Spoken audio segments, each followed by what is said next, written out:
Apektado man sa African swine fever ang Davao Region ug dunay gipatumang lockdown. Duna kaha kini epekto sa supply sa baboy sa ubang lugar.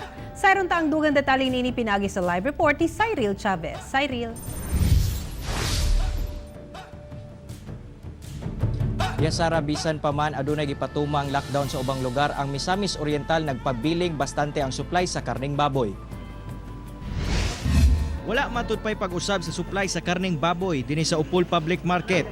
Bisan pa man sa gipatumang total lockdown sa tibok probinsya sa Misamis Oriental. Gani, ang presyo sa maong karne nagadula gihapon gikan 160 pesos hangtod 200 pesos. Walay kausaban kung itandi sa mga milabayng bulan. Apan bisan pa niini, gibutyag sa mga tindero sa maong merkado nga minus ang palit sa mga karne sukad pa Enero bisan wala pa mibuto ang isyu sa African swine fever sa Mindanao. Regarding sa karne na doon na yung mga lagi mga kakulian ba. Pero kanunay magyapon na maligya mi pero priting hinaya gyud karon gyud. Limpyo ang karne na mo dagong farm tagayanin babuya.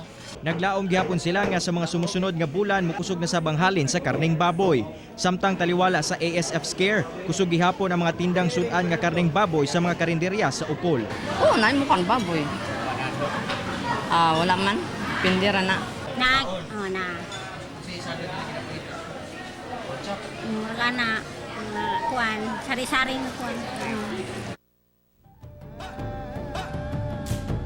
Sara nang hinaot ang mga tindero og karne nga hingpit nang masulbad ang problema sa baboy sa Mindanao aron mawala na sab ang kabalakas sa katawhan. Sara. Daghang salamat, Cyril Chavez.